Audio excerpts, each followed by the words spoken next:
Hello, good morning all of you. मैं महिपाल कहरा और आज हम बात करेंगे माल विक्रय अधिनियम 1930।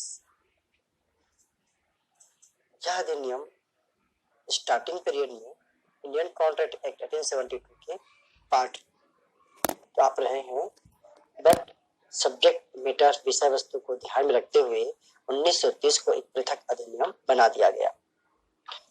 इस अधिनियम में हम बात करें तो 7 चैप्टर और 66 सेक्शन है, 7 अध्याय और 66 धाराएं हैं। माल विक्रय विधि वह विधि है जिसमें बताया गया है कि माल का क्रय विक्रय दैनिक जीवन का एक आवश्यक अंग है। प्रत्येक व्यक्ति अपने आवश्यकता की वस्तुएं बाजार में क्रय करता है। कई बार व्यापार व्यवसाय के लिए भी वस्तुओं का क्रय विक्रय किया जाता है। क्रेता चाहता है कि आवश्यकता के अनुरूप अपनी मन वांछित वस्तुएं समय पर उसे मिल जाए और वह भी एक समुचित मूल्य पर। इसी प्रकार विक्रेता भी यह चाहता है कि उसे समय पर माल की कीमत का संदाय कर दिया जाए तथा कीमत का भुगतान नहीं मिलने पर उसे माल को रोकने का अधिकार मिले। यद्यपि माल के क्रय विक्रय में सामान्यतः विवाद उत्पन्न नहीं होते, लेकिन यदा कदा विवाद उत्पन्न हो जाते हैं। यह हो जाना स्वाभाविक होता है। ऐसे विवादों के निपटारे के लिए माल के क्रय विक्रय के समव्यवहार को विनियमित करने के लिए सन 1930 में माल विक्रय अधिनियम पारित किया गया। अगर हम इस अधिनियम के प्रभाव के बारे में बात करें, प्रभाव मतलब कि कोई भी अधिनियम जो है दो तरीके के प्रभाव रखता है। या तो वह रेट्रोस्पेक्टिव होता है यानी कि भूतलक्षी प्रभाव, या तो वो प्रोस्पेक्टिव यानी कि भविष्यलक्षी प्रभाव रखता है। सामान्यतः जितनी भी विधियां होती है वह विधियां भूतलक्षी नहीं होकर के भविष्यलक्षी होती है, अर्थात वे पारित होने की तिथि के बाद प्रभावशील मानी जाती है। विधियों का भूतलक्षी प्रभाव तभी होता है जब वह स्वयं अधिनियम में इस आशय की व्यवस्था की जाए। माल विक्रय अधिनियम 1930 का जो प्रभाव है वह भूतलक्षी प्रभाव नहीं है। यह अधिनियम भविष्यलक्षी प्रभाव रखता है। यह 1 जुलाई 1930 से पूर्व किए गए समव्यवहारों पर लागू नहीं होता। यह बात धारा 66 में, यह 1 जुलाई 1930 से पूर्व किए गए समव्यवहार पर लागू नहीं होता, जैसे कि धारा 66 में उल्लिखित की गई है। अब माल विक्रय कर या माल विक्रय जो विधि है वह किस प्रकार की संपत्ति पर लागू होती है? सामान्यतः संपत्ति दो तरीके की हो सकती है, या संपत्ति चल संपत्ति होगी या तो अचल संपत्ति होगी। वह मूवेबल प्रॉपर्टी होगी या इमूवेबल प्रॉपर्टी होगी। तो यह जो अधिनियम है यह केवल और केवल चल संपत्ति पर लागू होती है। यह केवल चल संपत्ति के समव्यवहार पर लागू होती है, अतः अचल संपत्ति के समव्यवहार पर लागू नहीं होती। क्या यह अधिनियम अपने आप में एब्सोल्यूट है? क्या यह अधिनियम जो अपने आप में कहा जाए परिपूर्ण है? तो यह अधिनियम अपने आप में परिपूर्ण नहीं है, अर्थात किसी कुछ विषय वस्तु पर विवाद होने पर उसे भारतीय संविदा अधिनियम का सहारा लेना पड़ता है। तो यह अधिनियम स्वयं अपने आप में परिपूर्ण नहीं है। तो चलिए अब बात करते हैं धारा या अध्याय 1 की बात करते हैं। अध्याय 1 में हम देखें तो 1 से लेकर के 3 धाराएं हैं। धारा एक बात करता है संक्षिप्त नाम, विस्तार और प्रारंभ। 3 बातें कही गई है, short title, extend and commencement. संक्षिप्त नाम, धारा 1 का संक्षिप्त नाम लिखा गया है द एक्ट में be called the sale of good act 1930। यह अधिनियम माल विक्रय अधिनियम 1930 कहा जा सकेगा। इसका विस्तार संपूर्ण भारत पर होगा और यह अधिनियम 1 जुलाई 1930 से प्रभावशील होगा। ये 3 बातें इसमें कही गई है। धारा 2, धारा 2 जो है वो डेफिनेशन की बात करता है। पहला जो डेफिनेशन है वो क्रेता, क्रेता शब्द को परिभाषित करता है। क्रेता, तो हम जानते हैं कि किसी भी माल विक्रय के संव्यवहार के लिए दो पक्ष होते हैं। माल के क्रय या विक्रय के लिए दो पक्ष होते हैं, जिसके पहला को हम एक पक्षकार को क्रेता और दूसरे पक्षकार को विक्रेता के नाम से जानते हैं।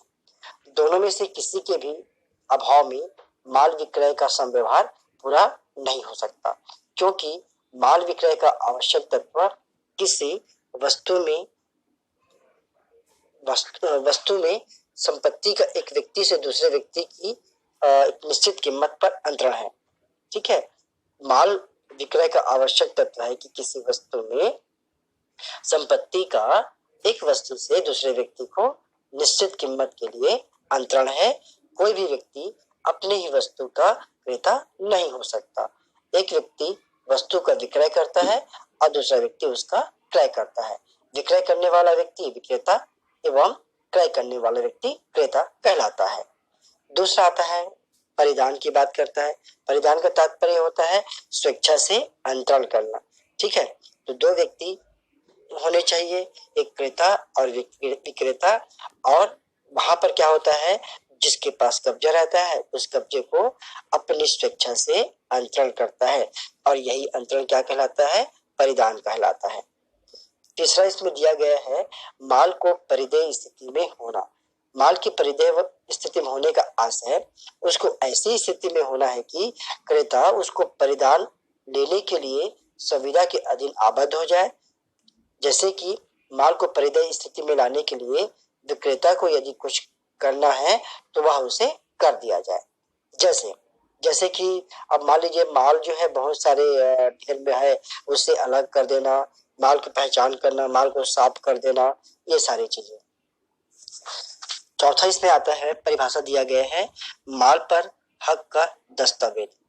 माल पर हक की दस्तावेज, document of title to goods.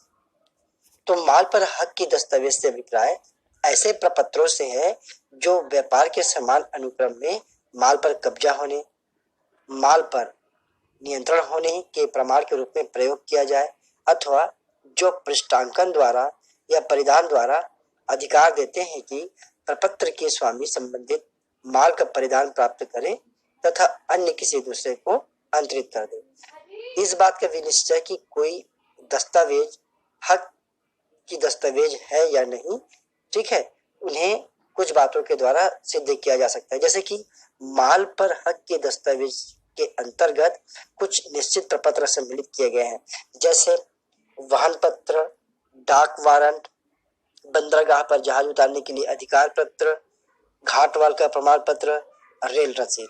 ये सब चीजें क्या है, ये चीजें माल पर हक की दस्तावेज है जो आपको एक रिसिप्ट के रूप में मिलती है। एक केस है, केस का नाम है कैलाश चंद्र मोदी बनाम union of India. Kailash Chandra Modi बनाम यूनियन ऑफ इंडिया। इस मामले में राजस्थान उच्च न्यायालय द्वारा यह अभिनिर्धारित किया गया है कि माल के पारेषक को जारी रेलवे रसीद पर हक का दस्तावेज है। जो रेलवे की रसीद है वो क्या है, जिसके पास है वो उसका हक का एक दस्तावेज है। अगला इसमें जो डेफिनेशन दिया गया है वो फॉल्ट, कसूर, फॉल्ट। देखिए कसूर से अभिप्राय जो है सदोष कार्य या व्यतिक्रम से है। ठीक है, तो इसे हम फॉल्ट कहते हैं, जहां पर प्रत्येक व्यक्ति से यह अपेक्षा की जाती है कि वह सभी कार्य को युक्तियुक्त रूप से संपन्न करे। यदि वह उसमें उपेक्षा करता है तो उसे सदोष कार्य या व्यतिक्रम कहा जाता है। और ये दो तरीके का हो सकता है जी, या तो जानबूझकर हो सकता है या फिर लापरवाही से। तो कोई कार्य जो जानबूझकर के लापरवाही पूर्वक किया जाता है उसे फॉल्ट कहा जाता है। अगला डेफिनेशन है इसमें भावी माल, फ्यूचर गुड्स। सामान्यतः क्रय विक्रय का संव्यवहार ऐसे माल का क्रय किया जाता है जो उस समय अस्तित्व में हो, लेकिन इस अधिनियम के संदर्भ में यह निरपेक्ष नियम नहीं है। क्रय विक्रय की संविदा ऐसे माल की भी की जा सकती है जो उस समय अस्तित्व में नहीं है, अर्थात जो भविष्य में अस्तित्व में आने वाला हो। इस प्रकार भावी माल से फ्यूचर गुड्स से ऐसे माल से है जिसे विक्रेता विक्रय की सुविधा करने के पश्चात अर्थात विनिर्मित करता है, उत्पादित करता है या अर्जित करता है। दूसरे शब्दों में यह कहा जा सकता है कि फ्यूचर गुड्स के विक्रय की सुविधा में विक्रेता तत्समय उस माल का स्वामी नहीं होता, लेकिन उस माल को अर्जित कर लेने की आशा रखता है, तो उसे हम फ्यूचर गुड्स कहते हैं। सेवन याद रखिएगा, सेवन एक्चुअल में डिफाइन करता है गुड्स को, माल को। माल है क्या चीज? तो इस अधिनियम के प्रयोजनार्थ माल है क्या चीज? देखिए, इस अधिनियम में दी गई माल की परिभाषा आंग्ल माल विक्रय अधिनियम 1893 में दी गई माल की परिभाषा से विस्तृत है। इस अधिनियम में माल शब्द में निम्नलिखित को सम्मिलित किया गया है। पहला, प्रत्येक प्रकार की जंगम संपत्ति, प्रत्येक प्रकार की जंगम संपत्ति, ठीक है। दूसरा, स्टॉक। तीसरा, अंश। चौथा, उगती फसलें। पांचवा, घास। छठवां, अन्य वस्तुएं जो भूमि से जुड़ी हो या जो भूमि के अंग के रूप में हो और जिन्हें विक्रय से पूर्व भूमि से अलग कर लिया गया हो अथवा जिन्हें विक्रय के अनुबंध के अंतर्गत भूमि से अलग करने का करार कर लिया गया हो, ठीक है। तो आंग्ल माल विक्रय अधिनियम में स्टॉक एवं अंश को माल की परिभाषा में सम्मिलित नहीं किया गया है। भारतीय विधि में इनका समावेश जो है फजल बनाम मंगलदास के मामले के निर्णय के आधार पर किया गया। तो फजल बनाम मंगलदास के मामले में जो स्टॉक और अंश को माल के रूप में शामिल किया गया है। तो माल में क्या क्या शामिल है यहाँ पर? सभी प्रकार की जंगम संपत्ति, स्टॉक, अंश, उगती फसलें, घास और जिसे भूमि से लगा हुआ हो, भूमि से अलग करने का करार किया गया हो। देखिए, माल में जो चीजें शामिल नहीं होती, तो अभिव्यक्ति माल में निम्नलिखित को शामिल नहीं किया जाता। अनियोज्य दावे, जो एक्शनेबल जो क्लेम है वो माल में शामिल नहीं है। धन भी माल में शामिल नहीं है। तो जहां तक भूमि से जुड़ी हुई वस्तुओं का प्रश्न है, ऐसे वस्तुओं को माल के परिधि में तभी रखा जा सकता है जब उनको भूमि से पृथक करने का या पृथकता विक्रय करने का आशय हो। तो खड़ी काष्ठ पर भी यही बात लागू होती है, अर्थात यदि खड़ी काष्ठ को भूमि से अलग करके विक्रय की सुविधा की जाती है तो ऐसी खड़ी काष्ठ माल की परिभाषा में आ जाती है, ठीक। तो ये माल मेरे ख्याल से आपको समझ में आ गया होगा। माल के बाद है आपका इंसॉल्वेंट, दिवालिया। देखिए, दिवालिया जो है अत्यंत प्राचीन शब्द है। सामान्यतः दिवालिया ऐसे व्यक्ति को कहा जाता है जो अपने ऋणों का भुगतान करने में असमर्थ है। ऐसे दो कारण से हो सकता है। ऐसे ऋणी अपने ऋणों को संदाय करने की आर्थिक क्षमता तो रखता है, पर उसने व्यापार के सामान्य अनुक्रम में ऐसा संदाय करना बंद कर दिया। दूसरा, ऋणी ऋण का संदाय करने में असमर्थ हो जाता है। तो शब्द दिवालिया इंसॉल्वेंट की परिभाषा इन्हीं दोनों तथ्यों पर आधारित है। अधिनियम में दी गई परिभाषा के अनुसार इसमें वे व्यक्ति सम्मिलित हैं जिन्होंने व्यापार के सामान्य अनुक्रम में अपने ऋणों का संदाय करना बंद कर दिया हो अथवा जो अपने ऋणों का जैसे जैसे वे शोध होते जाए संदाय न कर सकता हो, चाहे उसने दिवालिया का कोई कार्य किया हो या नहीं। तो यदि क्रेता माल के विक्रय की सुविधा के पश्चात दिवालिया हो जाता है, यदि क्रेता माल के विक्रय के पश्चात दिवालिया हो जाता है तो विक्रय को माल के मार्ग में रोकने का अधिकार मिल जाता है। तो विक्रय जो किया गया है विक्रेता द्वारा, उसको माल को रोकने का अधिकार प्राप्त होता है, ठीक। अगला देखते हैं। अगले जो बात करता है वो है आपका वाणिज्यिक अभिकर्ता। वाणिज्यिक अभिकर्ता, देखिए, वाणिज्यिक अभिकर्ता से अभिप्राय ऐसे व्यक्ति से है जो व्यापार के कस्टमरी अनुक्रम में है। तो माल के विक्रय करने का या विक्रय करने के उद्देश्य से माल को भेजना, माल क्रय करने का या माल की जो प्रतिभूति पर धन खड़ा करने का प्राधिकार रखता हो उसे वाणिज्यिक अभिकर्ता कहा जाता है। इसमें आपके वाणिज्यिक अभिकर्ता में जो दलाल है, जो नीलामी करता है, इन चीजों को शामिल किया गया है। अगला इसमें आता है प्राइस, कीमत। और कीमत का तात्पर्य क्या होता है? एक प्रकार का कंसिडरेशन को कीमत माना जाता है। फिर आता है इसमें प्रॉपर्टी, संपत्ति। तो इस अधिनियम के प्रयोजनार्थ संपत्ति से अभिप्राय माल के स्वामित्व से है। स्वामित्व का अभिप्राय क्या है? संपत्ति से है। ठीक है, संपत्ति स्वामित्व से है।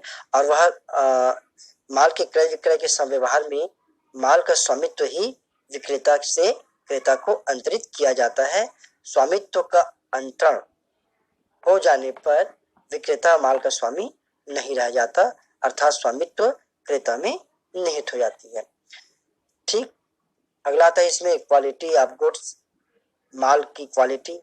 माल की क्वालिटी से अभिप्राय यहाँ उसकी वाणिज्यिक क्वालिटी से है, अर्थात माल ऐसी स्थिति या ऐसी दशा में हो कि उसका विक्रय किया जा सके।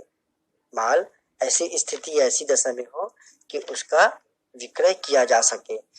ठीक है, तो यहाँ पे आपको समझ में आ गया होगा माल की क्वालिटी कैसे, माल की दशा, माल की स्थिति अच्छी दशा में होनी चाहिए, क्षतिग्रस्त दशा में नहीं होनी चाहिए। चलिए अगला आता है इसमें सेलर, विक्रेता। तो जैसे हमने पढ़ा था क्रेता, वैसे विक्रेता होता है। विक्रेता क्या करता है? देखिए, हमने क्रेता की परिभाषा में देखे थे कि क्रय विक्रय के संव्यवहार के लिए दो पक्षकार होते हैं, पहला क्रेता और दूसरा विक्रेता। किसी एक के भी अभाव में क्रय विक्रय का संव्यवहार पूर्ण नहीं हो सकता, अर्थात कोई भी व्यक्ति अपनी ही वस्तु का क्रेता नहीं हो सकता। अतः ऐसे व्यक्ति जो अपने माल का विक्रय करता है वह सेलर या विक्रेता कहलाता है। 14 में दिया गया है स्पेसिफिक गुड्स, विनिर्दिष्ट माल। देखिए, विनिर्दिष्ट माल से अभिप्राय ऐसे माल से है जिसे विक्रय की संविदा के समय परिलक्षित, आइडेंटिफाइड, करारित, एग्रीड अपॉन कर दिया गया हो। दूसरे शब्दों में, हम दूसरे शब्दों में इसको देखते हैं, ऐसा माल जिसे विक्रय की संविदा के समय पहचान लिया जाता है, ऐसा माल जिसे विक्रय की संविदा के समय पहचान लिया जाता है एवं जिसके संबंध में विक्रय का करार किया जाता है, उसे विनिर्दिष्ट माल कहा जाता है। ठीक, अब ये परिभाषा डेफिनेशन आपके सेक्शन 2 में दिया गया है। सेक्शन 2 में बताई जो है आपका इंटरप्रिटेशन क्लास की बात की गई है। सेक्शन 3 कहता है भारतीय संविदा अधिनियम 1872 के 9 के उपबंधों का लागू होना। भारतीय संविदा अधिनियम 1872 के अनिरक्षित उपबंध जहां तक कि इस अधिनियम के अभियुक्त उपबंध से असंगत है, माल विक्रय की संविदाओं में लागू होते रहेंगे। तो यहाँ पर ये कह दिया गया है सेक्शन 3 में कि संविदा अधिनियम लागू होते रहेंगे।